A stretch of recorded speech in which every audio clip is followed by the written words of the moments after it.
सबसे पहले देरी से आने के लिए क्षमा।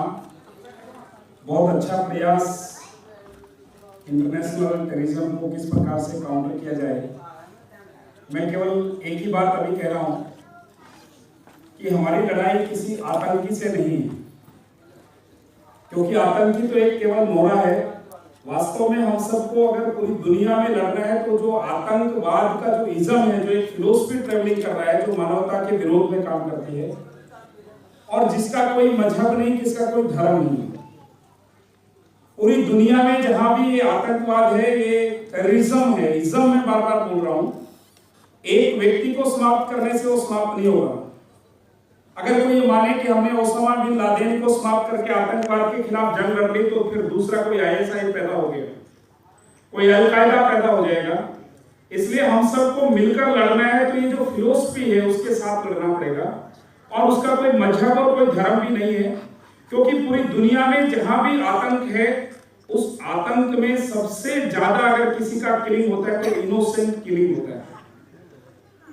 इसलिए आज ये जो सेमिनार किया कि इसको किस प्रकार से काउंटर किया जाए, पूरी दुनिया जिस बात से सबसे ज्यादा आज पीड़ित है, इस आतंक की लड़ाई में हम सब लोगों को मिलकर एक साथ काम करना पड़ेगा। और मैं विश्वास के साथ आपको कह सकता हूं, जिस आवाम में हम सब लोग रहते हैं, यानी इस हिंदुस्तान में, भारत में, और इस भारत के विचार में ये ताकत है कि चाहे हम इबादत करें, प्रार्थना करें, मुझे लगता है कि इस भारत की सरजमीन से ही दुनिया के आतंक को समाप्त करने का संदेश आने वाले दिनों में हम भारत के लोग देंगे, ये मुझे विश्वास है। क्योंकि सबको साथ लेकर के चलना, सबके कल्याण की कामना करना, पैगंबर साहब को भी अपने जीवन में कुछ समय आकर यहां से कुछ बातें सीखने का अवसर मिला। ये हमारा सौभाग्य है कि उनके भी चरण इस देश में पड़े।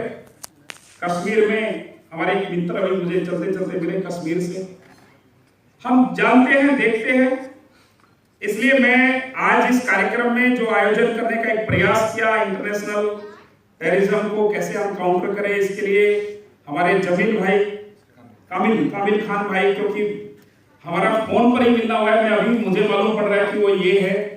आप मेरे ऑफिस आए, उस समय मैं बाहर था, महाराष्ट्र के प्रवास पर था। अभी भी मैं उत्तर प्रदेश से दौड़ते दौड़ते इस कार्यक्रम के लिए पहुंचा। मुझे एक ही बात थी कि मैं शिरकत जरूर करना चाहता हूं, क्योंकि मेरा भी ये सौभाग्य है कि आज तक हम केवल एक बात करते हैं, एक बात सुनते हैं, लेकिन अब समय आ गया है कि सबको एक साथ बैठकर पूरी दुनिया के आवाम की शांति के लिए काम करना है। तो सबको एक साथ मिलकर काम करना पड़ेगा।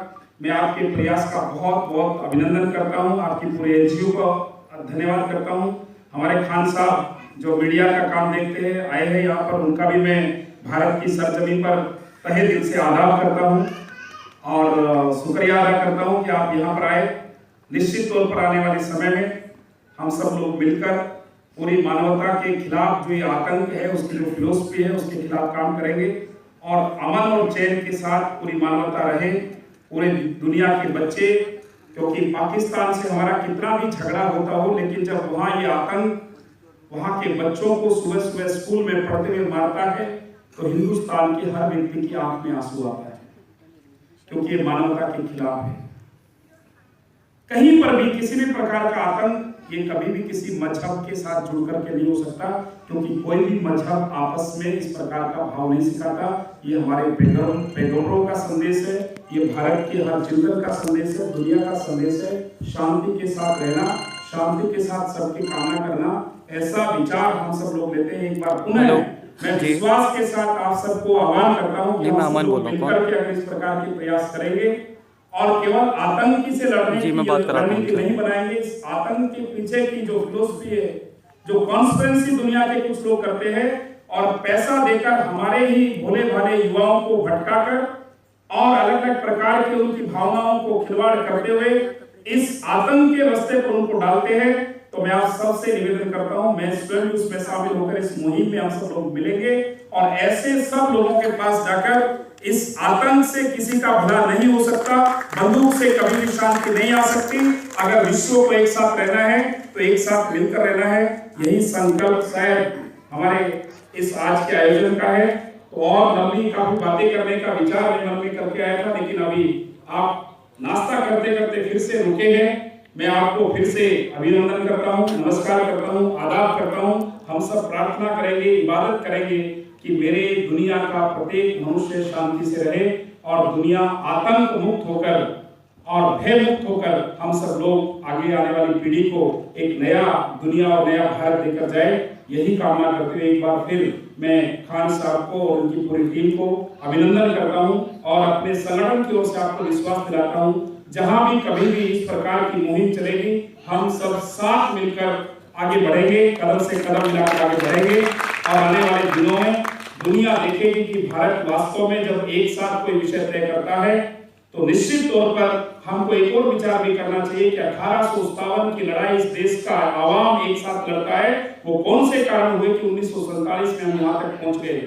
ये भी हमको विचार करने की आवश्यकता है। वो भी वही ट्रांसपेरेंसी है जो आज आतंक के साथ खड़े दिखाई देती है, क्योंकि सबको मालूम है अगर ये भारत एक साथ खड़ा हो गया, ये पूरा 125 करोड़ का भारत एक साथ इबादत करेगा तो पूरी दुनिया में शांति की मिसाल कायम हम कर सकते हैं। इसको तोड़ने का षड्यंत्र है, इसको भी हम समझे। एक बार फिर आपकी टीम को और विशेष तौर पर हमारे खान साहब जो यहाँ आए हैं उनको, आप सबको मैं हृदय से आभार व्यक्त करता हूँ और अंत में मैं इतना ही कहता हूँ, ना संघर्ष ना तकलीफ तो क्या मजा जीने में, ना संघर्ष ना तकलीफ तो क्या मजा जीने में, बड़े बड़े तूफान थम जाते हैं जब आग लगी हो सीने में। तो इनके सीने में वो आग है मानवता के लिए, दुनिया से आतंक को समाप्त करने के लिए। निश्चित तौर पर यह पवित्र काम, यह होली वर्क हमको एक आगे दिशा में लेकर जाएगा और आज की कॉन्फ्रेंस एक माइलस्टोन के रूप में होगी। जब भी इस बात पर चर्चा होगी तो निश्चित तौर पर केदारनाथ साहनी के हॉल में आज की जो कॉन्फ्रेंस है इसका रेफरेंस जरूर आएगा। मेरे से पूर्व के वक्ताओं ने भी बहुत सारी बातें कही होंगी, मेरा इतना सत्कार सम्मान किया, मैं आप सबको फिर से आभार व्यक्त करता हूँ। बहुत बहुत धन्यवाद, शुक्रिया।